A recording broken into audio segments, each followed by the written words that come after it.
Hello everyone, welcome back to my channel. My name is Marianne. Hope everyone's doing well. So I'm using this epoxy resin that I have been loving. I am going to be making some pop sockets and keychains out of this. I'm just using the regular measuring cup that comes in. So real quick, I did measure the first time where you saw the 4-leaf clover in there. 10 of part A and 10 of part B, mixed it together. I laid that down and then let the 4-leaf clover sit on it and then let that cure for 4 hours. And then I went ahead and did a mixture of 15 of part A and 15 of part B to make altogether 30. And that's what was able to fill up the rest of the molds. So I went ahead and I used some alcohol inks and some pigmented colors. So this one right here is the alcohol ink, and I'm not gonna lie, I saved the day. Now this one was a pigment, and it was really light. It was like a lime color, like a very light lime color. This one, it did okay. It was alcohol ink, but the purple right here, which was the pigment, it was so beautiful just on its own, which I kind of wish I had left it on its own. I did get some nail foil that I had in my nail cabinets for like the longest. I got the gold and the silver. Now the gold came out a lot more better than the silver, and I wish I just used the gold on all of them, because what I did was I did two greens with the gold and then one with the silver. The same thing with purple. I did two purples with the gold nail foil, and then the other one I did with the silver. So I just using these little cups that you just get at your local store. I just got this from my grocery store. So I went ahead and put the purple pigmented, and as you can see, the green one was very light. I even added a little bit more pigment because the pigment is going to make the resin like that full color. And it was very light, so I added a few more, but the alcohol ink came in and it saved the day. So I just, it's like, trust the process. You trust in the process. So what I did was basically I split it in half between the two colors, the resin, and I just went ahead and poured them in there. And you'll just see, like, after I filled it up, I went ahead, put the alcohol inks in them along with the nail foil. Now I did use this, and you'll see in a minute, this gold metallic color.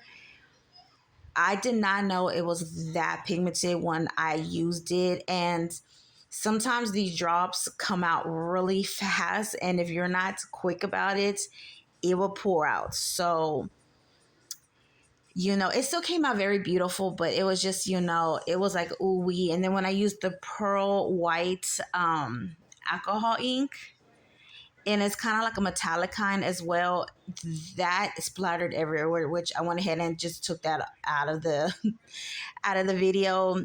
It was a hot mess, you guys, and when I tell you, I was like almost in tears because I was like, oh my god, I messed it up. But thankfully it didn't do too much harm after it had cured, because it looked so beautiful. So what I did was I just try to mix it the best that I can with just whatever tool I had on hand. It, like I said, it was a very much trust the process. So you guys, with this, I let it cure completely for 24 hours. Then I demold them. Now I went ahead and let them sit for another like 12 hours before I did the final results. Now I'm going to tell you right now, these can be used as multi-purposes, and I'll explain that later on in the video why. So I'm just going to go ahead and let you just finish watching this part, and then I'll pop back on in a little bit. But just a reminder, remember, if you do have air bubbles, it's best to go ahead and try to pop them the best that you can. And then if it still comes up, just check it like every 30 minutes until you're satisfied, and then you're good.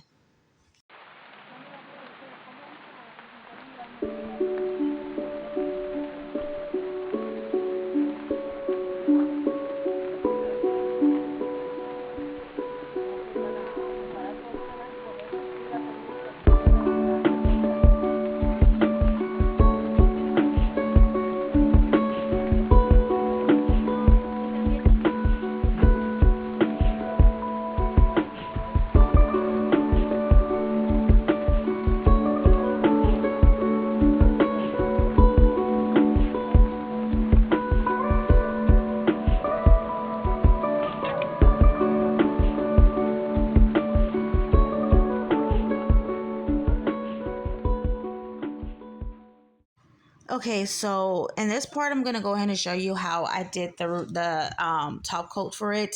So remember, you want to file if you have anything sticking out, and then you want to go ahead and wash it with Dawn dish soap. So right here, I'm showing you there's a mold that I had right there at the time. When you put something face down, it's not gonna come out as clear, okay? And it's fine because this is where the top coats, or if you want to use like the UV resin, just a little thin, shiny layer, that is fine. So with the top coat, you want to make sure that you put top coat and make sure you wipe it or swipe it all over the entire part that you're going to be top coating.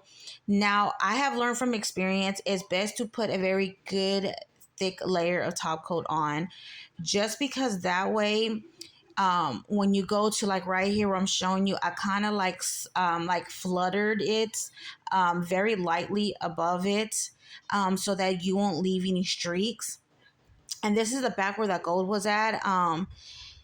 It was okay, but it had kind of like this texture a little bit. So I went ahead and put top coat on it, just to make it look, a little more pop of color. It was shine so beautiful, and it came out so much better than I thought. So what I did was after I had did this, I let them sit for about a good 15 to 20 seconds, just so that the top coat can self level and you won't have any streaks or anything on it. And then I cured it for 60 seconds. Now, I didn't show it at the beginning, or I didn't record it for some reason, but on the side, I went ahead and I put top coat over that part first before I did the top and the bottom layer of top coat. And the reason being because when you do this step, sometimes it kind of will get onto like one or the other part, and you don't want it to be kind of like weird or anything if there's like a little extra little bump or anything because of the top coats. So what I did was I put top coats on like a quarter portion of the side, and then I cured it for like 10 seconds. And I did that throughout the side just because you don't want the top coat to drip over anything. So I just wanted to know that. So they came out a lot better, and it was definitely trust the process. So when I told you before that it is a multi-purpose, you can use it as multi-purpose. So there's three things that I've used them for. Number one is a pop socket. I put one on my daughter's phone and one on two of my phone cases that I got. So I did that, so you can use it as a pop socket. Now, if you don't want it as a pop socket, you can use it as a keychain. The keychains that I did purchase from Amazon are very short, but personally, they're okay for me because I just stuck it to my car keys and it fit perfectly. So I just wanted you to know that, okay, you don't have to get that particular keychain. You can get one that's longer if you like. But there is a third way. Okay, I have found one of my older pop socket resins that I made. My son has a habit of sometimes taking it off my phone case and then losing it.